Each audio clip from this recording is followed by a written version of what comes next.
పరిశుద్ధుడైన యేసుక్రీస్తు ప్రభుల వారి నామంలో మీ అందరికీ కూడా శుభాలను తెలియజేస్తున్నాను. ఈ ఉదయకాలాన దేవుని సన్నిధిలో దేవుని వాక్యాన్ని ధ్యానించుకోవడానికి కూడా మీరు అందరూ సిద్ధంగా ఉన్నారని నేను నమ్ముతున్నాను. వాక్యాన్ని ధ్యానించుకునే ముందు చిన్న ప్రార్థన చేసుకుందాం. దయచేసి కళ్ళు మూసుకొని నాతో పాటు ఏకీభవించండి. మహాపరిశుద్ధుడ మహోన్నతుడవు మా దేవ, నీ ఘనమైన శ్రేష్టమైన నామానికి వందనాలు తండ్రి. ఈ ఉదయకాలంలో ఇలాగున నీ సన్నిధిలో మరి ఒకసారి నీ వాక్యాన్ని ధ్యానించడానికి మేము సిద్ధపడుచు ఉండగా దేవ మీరే మాతో ఉండమని మీ యొక్క వాక్కులను మాకు వినిపింపచేసి తండ్రి నీ వాక్యం యొక్క శక్తి చేత మమ్మలను నింపి వర్ధిల చేసి మహిమ పొందమని ఏసునామం అడిగి వేడుకొనుచున్నాము తండ్రి, ఆమేన్. ప్రియ స్నేహితులారా, ఈ దినాన మరి లెంట్లోని 5వ రోజులోనికి మనం ప్రవేశించిన వారమే ఉన్నాం. దేవుని వాక్యాన్ని ధ్యానించుకోవడానికి మీరు అందరూ కూడా సిద్ధంగా ఉన్నారని నేను విశ్వసిస్తున్నాను. ఇది నా వాక్యాన్ని మనం చదువుకుందామండి. మత్తయి సువార్త 20వ అధ్యాయం 29వ వచనం నుండి ఇలాగున రాయబడి ఉన్నది. వారు ఎరుకో నుండి వెలుచుండగా బహుజన సమూహము ఆయన వెంట వెళ్ళెను. ఇదిగో త్రోవ పక్కన కూర్చున్న 2 గ్రుడ్డివారు యేసు ఆ మార్గంలో వెలుచున్నాడని విని, ప్రభువా, దావీదు కుమారుడా, మమ్ము కరుణింపుమని కేకలు వేసిరి. ఊరకుండుడని జనులు వారిని గద్దించిరి కానీ వారు, ప్రభువా, దావీదు కుమారుడా, మమ్ము కరుణించుమని మరి బిగ్గరగా కేకలు వేసిరి. యేసు నిలిచి వారిని పిలిచి, నేను మీకేమి చేయగోరుచున్నారని అడుగగా వారు, ప్రభువా, మా కన్నులు తెరవవలెననిరి. కాబట్టి యేసు కనికరపడి వారి కన్నులు ముట్టెను. వెంటనే వారు దృష్టి పొంది ఆయన వెంట వెళ్ళిరి. ప్రియ స్నేహితులారా, ఇది మనం చూసినట్లయితే యేసుక్రీస్తు ప్రభుల వారు ఈ లోకానికి వచ్చిన ఉద్దేశం ఏంటి అంటే తండ్రి యొక్క చిత్తాన్ని నెరవేర్చడానికి, పరలోక రాజ్య సంబంధమైన కార్యాలను నెరవేర్చడానికి ఆయన ఈ లోకానికి వచ్చిన వారే ఉన్నారు. దానిలో భాగముగానే అనేకులను ఆయన స్వస్థపరుస్తూ, బీదలను ఆదరిస్తూ, అనేకమైన అద్భుత కార్యాలను జరిగిస్తూ ఆయన మరి లోకములో దేవుని యొక్క మరి రాజ్య సువార్తను ప్రకటించిన వారిగా మనకు కనపడుతున్నారు. దానిలో భాగంగానే దినాన ఆయన మరి 2 గ్రుడ్డి వారిని స్వస్థపరిచిన విధానాన్ని మనం చూస్తూ ఉన్నాం. ఈ దినాన యేసుక్రీస్తు ప్రభువారు ఈ గ్రుడ్డి వాణిని బాగు చేస్తున్న విషయాన్ని మనం చూసినట్లయితే ఆయన మరి నిర్గమకాండంలో ఒక మాట రాస్తూ ఉన్నారు. ఏంటంటే గ్రుడ్డివాణినే కానీ మూగవాణినే కానీ కలుగజేసింది నేనే కదా. ఎందుకు దేవుడు ఇలాగున మరి గ్రుడ్డివాణ్ణి కలుగజేశారని మనం ఆలోచించినట్లయితే యోహాను సువార్త 9వ అధ్యాయంలో మనము ఒక మాటను చూసుకోవచ్చండి. ఆయన మరి ఈ లోకంలో చాలా రకములైన కార్యాలను చేస్తున్నప్పుడు దానిలో మరి మనం కొన్నిటిని గ్రహించలేం, కానీ ఆయన కొన్ని విషయాలను విశుద్ధపరిచే వారిగానే మనకి కనపడుతూ ఉన్నారు. ఇక్కడ ఈ 9వ అధ్యాయము 3వ వచనంలో ఆయన ఏమంటున్నారంటే, యేసు వీడైనను వీని కన్నవారైనను పాపము చేయలేదు, కానీ దేవుని క్రియలు వీని యందు ప్రత్యక్షపరచబడుటకే వీడు గ్రుడ్డివాడిగా పుట్టెను. చూడండి ప్రియ స్నేహితులారా, దేవుని యొక్క కార్యములు మనకు అర్థము కావు అనే దానికి ఇది ఒక సూచనగా ఉంది. ఒక మానవుడు తన శరీరంలోని కొన్ని రోగాలను, కొన్ని బాధలను, కొన్ని రకములైన లోపాలను తన స్వంత పాపము ద్వారా కొన్నిసార్లు తెచ్చుకుంటాడు. లేదా కొన్ని పాపముల గురించి బైబిల్ గ్రంథంలో ఏమని వ్రాయబడి ఉన్నదంటే, నీవు చేసిన పాపము నీ తరతరములకు ఉంటుంది అని. అంటే మన తల్లిదండ్రులు, మన పూర్వీకులైన వారు చేసిన పాపాలను బట్టి కూడా మనం కొన్నిసార్లు ఆ పనిష్మెంట్ని అనుభవిస్తాం. కొన్నిసార్లు మన పాపాలను బట్టి అనుభవిస్తాం. కానీ ఇక్కడ దేవుడు ఏమని మాట్లాడుతున్నారు, క్రీస్తు ప్రభుల వారు ఏమని మాట్లాడుతున్నారంటే, ఎవ్వరూ పాపము చేయలేదు, కానీ దేవుని క్రియలు వీని యందు ప్రత్యక్షపరచబడుటకే వీడు గ్రుడ్డివాడిగా పుట్టాడు. ఇక్కడ మనం గమనించినట్లయితే దేవుడు మన జీవితాలను బట్టి ఆయన మహిమ పొందాలనుకుంటున్నారు. శిష్యులైన వారితో ఆయన మాట్లాడుతూ ఒక చక్కటి మాట అన్నారు. ఏంటి అనంటే, నేను చేసిన అద్భుతాల కంటే మించిన కార్యాలు మీరు చేస్తారు అని. దేవుడు ఏం కోరుకున్నారు అనంటే, అద్భుతాలను మనము అనుభవించే వారంగా మిగిలిపోకూడదు. మన స్టేజ్ అక్కడితో ఆగిపోకూడదు, కానీ మనము అద్భుతాలు చేసే వారంగా ఉండాలనేది దేవుని యొక్క ఉద్దేశం. మన లైఫ్లో మనం చాలా రకాలైన అద్భుత కార్యాలను మనం అనుభవించిన వారమై ఉన్నాం. కానీ ఆయన బాప్తిస్మం ఇచ్చే వారి గురించి, బాప్తిస్మం పొందుకునే వారి గురించి ఏం రాశారంటే, మీరు మరణకరమైనది తాగినా అది మీకు హాని చేయదు, మీరు విషపు జంతువులను ఎత్తి పట్టుకుంటారు, మీరు ఆ రోగుల మీద చేతులు ఉంచినప్పుడు వారు స్వస్థతలు పొందుతారు, ఇవన్నీ గూడా మీరు చేయవలసిన అద్భుతాలు. దేవుడు ఆ లిస్ట్‌ని మనకిచ్చేశారు. మనం కేవలం అద్భుతాలను అనుభవించే వారంగా ఉండకూడదు గానీ, అద్భుతాలను చేసే వారంగా ఉండాలి. అందుకే ఇక్కడ దేవుని యొక్క క్రియలు మహిమపరచబడడానికే ఇతను గుడ్డివాడిగా పుట్టాడు. కనుక మరి ఈ దినాన మనము అద్భుతాలు చేయగలిగే వారిగా, లేదా అద్భుతాలు అనుభవించగలిగే వారిగా ఎప్పుడు ఉండగలుగుతాం? ఒకసారి ఆలోచించినట్లయితే, ఈ గ్రుడ్డివారు చేస్తున్న ఒక పని మనకొక గుణపాఠంగా ఉంది. ఏంటి అనంటే, వారట యేసయ్య ఈ త్రోవ ప్రక్కన వెళ్తున్నారు అని తెలుసుకొని, వారు కేకలు పెడుతూ ఉన్నారండి.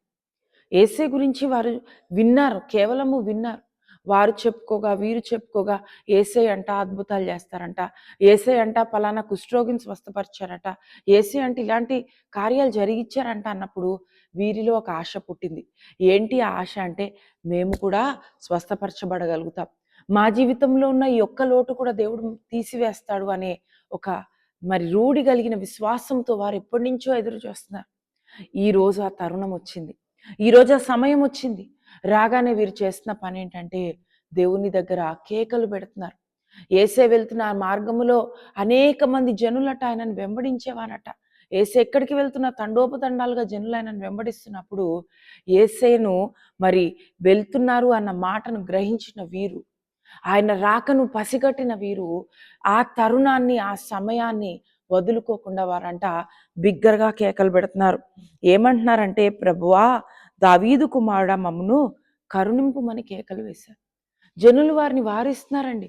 మీరు ఊరుకోండి, మీరు అరవొద్దు అంటున్నా కానీ, వారు వారి అవసరతను బట్టి దేవునికి మొరపెడుతూ ఉన్నారు. వారిని ఊరుకోమనే కొలిది వారట ఊరకుండుడని జనులు వారిని గద్దించిరి గాని, వారు ప్రభువా దావీదు కుమారుడా మమ్మను కరుణింపుమని మరి బిగ్గరగా కేకలు వేసి, వారు అప్పటి వరకు అరిచిన అరుపు కంటే ఇంకా గట్టిగా, మమ్మల్ని యేసే దగ్గరికి వెళ్ళకుండా ఏ మనుషుడు ఆపకూడదనేది వారి ఉద్దేశం. చాలా సార్లండి మనం ప్రేయర్ చేసుకునేటప్పుడు, ప్రార్థన చేసుకునేటప్పుడు మొహమాటము కలిగిన ప్రార్థన చేసుకుంటాం. నా ప్రక్క వారు ఏమనుకుంటారో, లేదా నా కుటుంబం వారు ఏమనుకుంటారో, నా స్నేహితులు ఏమనుకుంటారో అని. కానీ దేవుని దగ్గర నువ్వు ప్రార్థించేటప్పుడు నీ యొక్క హృదయాన్ని అంతటినీ దేవుని సన్నిధిలో కృమ్మరించాలి. నీ చుట్టుపక్కల నీ పరిస్థితులు నీకు అనవసరం. నీ అవసరత, నీవు కలిగి ఉన్న బలహీనత, నీ జీవితంలో నీవు కలిగి ఉన్న అక్కరను బట్టి నువ్వేం చేయాలంటే దేవునికి నీవు మొరపెట్టాలి. మనం మార్కు సువార్తలో కూడా ఒక గ్రుడ్డివాడిని చూస్తాం కదా! అతను కూడా ఇలాగే అరుస్తున్నాడు. దావీదు కుమారుడా నన్ను కరుణించు. ఇలాగున దేవుని సన్నిధిలో మనం చేయవలసిన మొరను పెట్టవలసిన ఆ ఆర్తనాదాన్ని పెట్టనప్పుడు మన లైఫ్‌లో మనం కొన్ని మరి నెరవేర్పులను చూడలేం. ఎందుకంటే దేవుని వాక్యం సెలవిస్తుంది. అనుకూలమైన సమయంలో, దేవుడు దొరికే సమయంలోనే మనం ఆయనను వెదకి పట్టుకోవాలి. ఆయన దొరకని రోజులనేవి అంటే ఆయనను మనం ధ్యానించలేని రోజులు, ఈ వాక్యాన్ని చేతపట్టుకోలేని రోజులు, ఈ వాక్యమును మనం బోధించలేని రోజులు రాబోతున్నవి. వాక్యము కరువైపోయే రోజులు, ప్రార్థించుకునే స్వతంత్రతను కోల్పోయే రోజులు రాబోతున్నవి కనుక ప్రియ స్నేహితులారా, ఇదే అనుకూల సమయం, ఇదే రక్షణ దినము అన్న మాటను బట్టి, మన యొక్క అవసరతలను బట్టి, మనము కలిగి ఉన్న లోటుపాట్లను బట్టి, మన జీవితాల్లో ఉన్న ఒక్క చెడు కార్యాన్ని, ఒక్క పాపాన్ని బట్టైనా సరే, దేవుని దగ్గర మనము అరవాలి. దేవుని దగ్గర మనం ప్రార్థించాలి. దేవుని దగ్గర మనం గోజాడాలి. ఇశ్రాయేలీయులు ఉన్నారండి. వారి జీవితమే మనకొక లెసన్. ఏంటి అనంటే, వారట అన్నీ అనుకూలంగా ఉండి, అన్నీ సమృద్ధిగా ఉన్నప్పుడు దేవుని వైపు వారు తిరగలేదండి.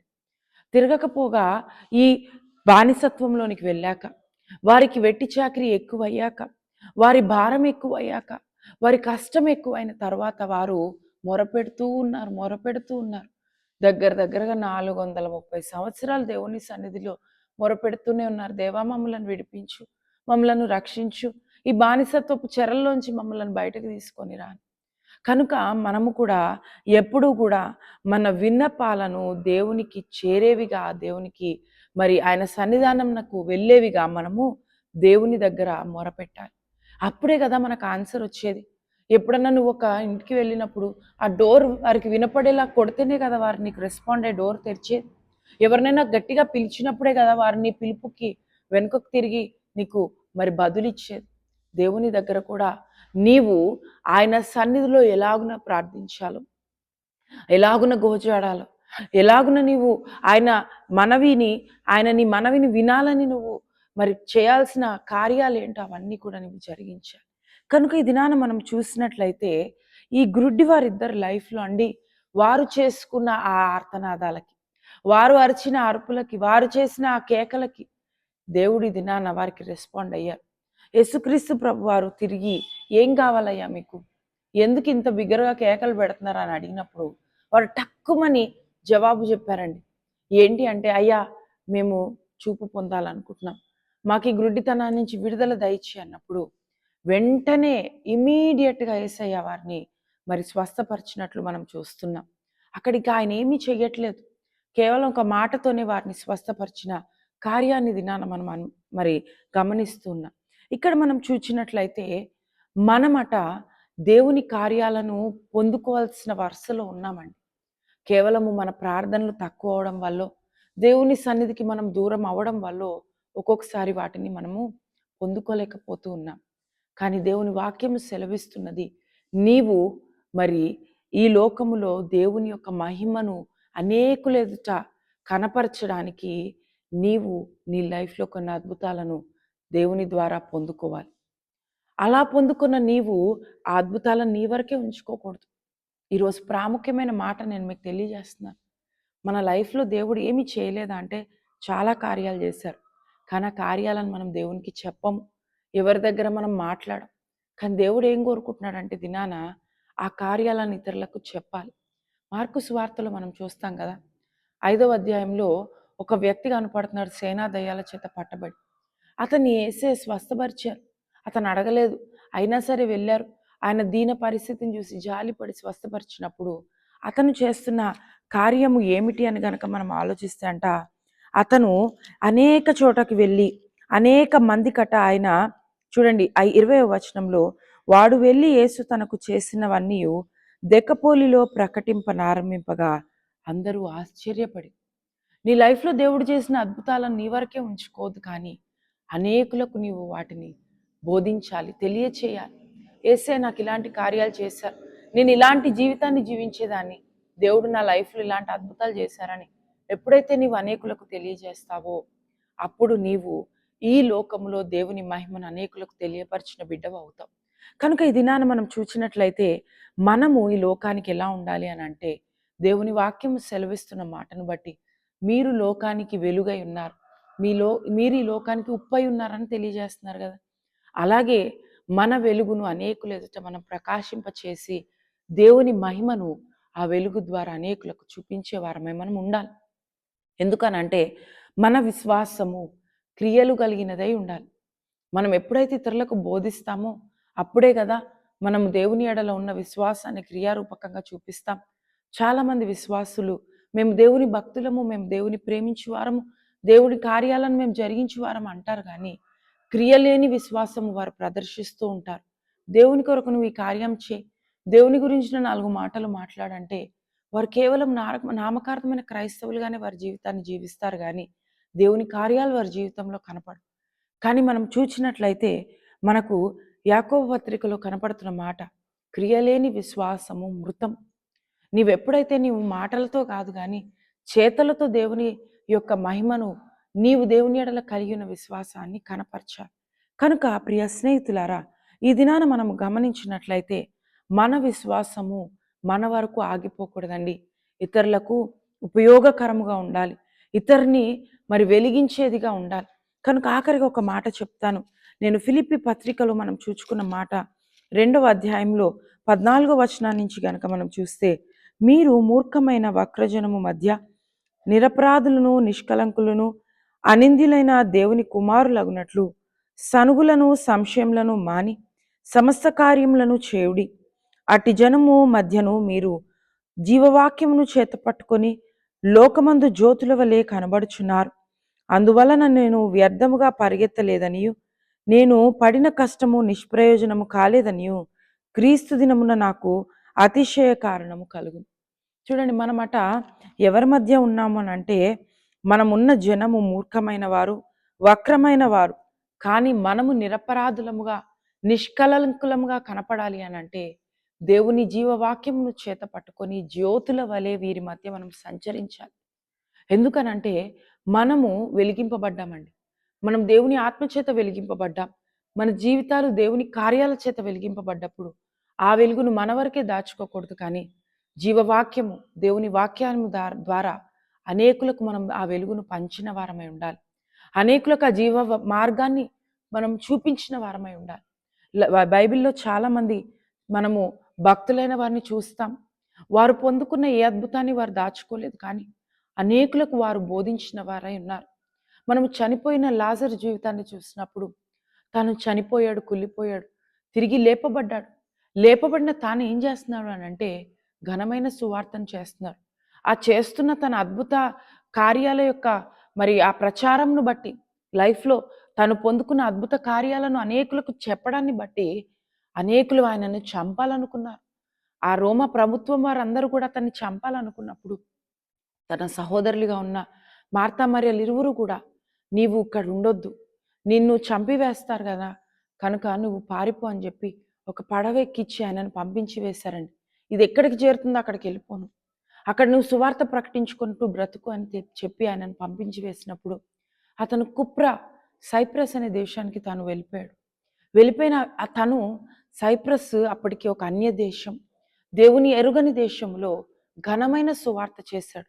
ఇది నాన్న సైప్రస్ అనేది దేవుని యొక్క నామ స్మరణతో మారుమ్రోగే దేశంగా మార్చబడింది.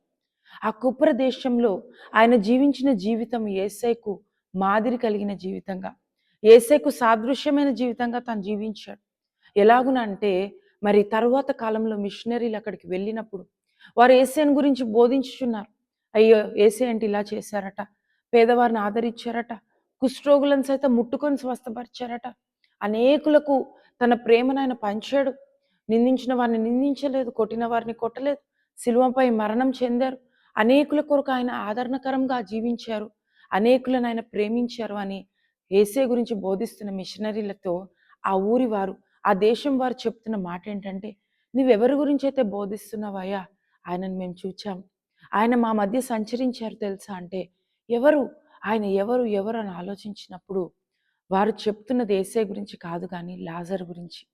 చూడండి, మనలో ఎవరిని చూడాలి జనాలు లోకములంటే యేసయ్యను చూడాలి.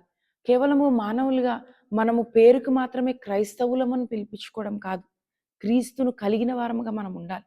ఎప్పుడైతే మనం క్రీస్తును కలిగిన వారముగా జీవిస్తామో మన లైఫ్ అప్పుడే మరి దేవుని రాజ్య సంబంధమైన వారసత్వాన్ని పొందుకుంటుంది.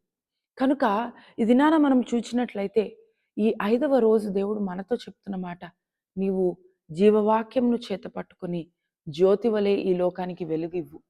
నీ లైఫ్‌లో దేవుడు అనేకమైన అద్భుతాలు చేశావు. నీవు చేసిన ప్రార్థనలను బట్టి, నువ్వు పెడుతున్న మొరలను బట్టి దేవుడు నీ లైఫ్‌లో ఏ అద్భుతాన్ని చేయలేదు అని అనుకోవడానికి లేదు. కానీ ఎన్నో అద్భుతాలను చేశారు. ఎన్నో ఆశ్చర్యకార్యాలను చేశారు. నీ కుటుంబం ఆశీర్వదింపబడింది. ఈ దినాన నువ్వు సంతోషంగా దేవుని సన్నిధికి వెళ్ళగలుగుతున్నావు. నీ ఆహారాన్ని నువ్వు ఎంతో హ్యాపీగా భుజించగలుగుతున్నావు. నీవు చక్కగా నడుచుకుంటూ నీ కార్యకలాపాలను చేయగలుగుతున్నావు. మనలో చాలామంది ఏవో నాకు ఐశ్వర్యం లేదు, భోగభాగ్యాలు లేదనుకుంటాం. కానీ మనము ఈ దినాన బ్రతికి ఉండడమే ఒక ఆశీర్వాదం. అలాంటి ఆశీర్వాదాన్ని పొందుకున్న మనము మన యొక్క క్రియలను బట్టి దేవుని మహిమపరచాలి. మన క్రియలను బట్టి దేవుని ఎడల మనకున్న విశ్వాసాన్ని కనబరుచుకునే విధంగా మన జీవితాలను మనం కట్టుకోవాలి. కనుక ఇది నా ప్రియ స్నేహితులారా, దేవుని వాక్యం సెలవిచ్చిన మాటను బట్టి జ్యోతుల వలె వెలిగింపబడే స్థితిని మనం కలిగి జీవించు వారమై ఉందాం. మరి ఈ దిన వాక్యాల్లో మనం చూసిన ఇరువురు గురుడి వారు ఎలాగున్న స్వస్థత పొందారు, అలాగే మన లైఫ్లో ఏమన్నా లోటుపాట్లు ఉంటే, మన లైఫ్లో ఏమన్నా పాపపు క్రియలు ఇంకా ఉంటే వాటి నుండి విడుదలను పొందుకొని, వాటి నుండి మనము స్వస్థతను పొందుకొని దేవుని సాక్షార్థమై మన జీవితాలను మనము మరి అనేకుల ఎదుట కనపరుచుకొని వారమై ఉందాం. అట్టి కృపా దేవుడు మనందరికీ దయచేయలాగున ప్రార్థన చేసుకుందాము. ప్రార్థనలు నాతో పాటు ఏకీభవించండి. మహాపరిశుద్ధమైన మా దేవ, నీకు వందనాలు తండ్రి, స్తోత్రాలు. లెంట్లోని 5వ రోజులోనికి మమ్మల్ని నడిపించిన నీ కృపకై నీకు వందనాలు. ఇది నాన్న వాక్యంలో నీవు మాతో మాట్లాడావు దేవా, నీకు స్తోత్రములు. అయ్యా, ఎలాగున మేము జీవించాలి, ఎలాగున నాయన అనేకుల ఎదుట నీ మహిమను మేము కనపరచు వారమై ఉండాలనేది మీరు మాకు తెలియచేసి ఉండగా దేవా, మేము అనేకుల ఎదుట నాయనా నీ మహిమను కనపరచు వారమై ఉండగోలే స్థితిని మాకు మీరు దయచేయమని అడుగుచున్నాం. జ్యోతుల వలె మేము వెలుగును నాయన ప్రకాశించుచు అనేకులకు నాయన నీ జీవ మార్గమును బోధించగలిగే వారముగా, నీ అద్భుత కార్యములను ప్రచురం చేయగలిగే వారముగా మేము ఉండగలిగే స్థితిని మీరే మా అందరికీ దయచేసి మహిమ ఘనత కీర్తి ప్రభావములను పొందుమని యేసయ్య అతి పరిశుద్ధ నామం అడిగి వేడుకొనుచున్నాం తండ్రి. ఆమేన్. పరలోకమందున మా తండ్రి, నీ నామం పరిశుద్ధపరచబడునుగాక, నీ రాజ్యం వచ్చునుగాక, నీ చిత్తము పరలోకమందు నెరవేర్చినట్లు భూమి అందు నెరవేరునుగాక. మా అనుదిన ఆహారం నేడు మాకు దయచేయం. మేడల అపరాధము చేసిన వారిని క్షమించిన ప్రకారం మా అపరాధములను క్షమించు. మమ్ములను శోధనలోనికి తేక అక్కీడు నుండి తప్పించు. రాజ్యము, శక్తి, మహిమ నిరంతరము నీవే ఉన్నావు తండ్రి. ఆమేన్. మన పరమ తండ్రి అయిన దేవుని ప్రేమ, మన లోకరక్షకుడైన క్రీస్తు ప్రభుల వారి యొక్క కృప, మనలను ఆదరించచ్చు, ఆయత్తపరచచ్చు, కడవరి దినములలో తన కొరకై సిద్ధపరచుకొనిచున్న పరిశుద్ధాత్మ దేవుని యొక్క అన్యోన్యమైన సహవాసం, ఈ 5వ దిన వాక్య ధ్యానము వలన కలుగు శ్రేష్టమైన ఆశీర్వాదముల చేత మిమ్మల్ని ఆశీర్వదిస్తూ ఆ ప్రభు మన అందరిని బట్టి తానే మహిమ పొందునుగాక. ఆమేన్. మీ అందరికీ ప్రైజ్ ది లార్డ్. మరణాత. షాలోమ్.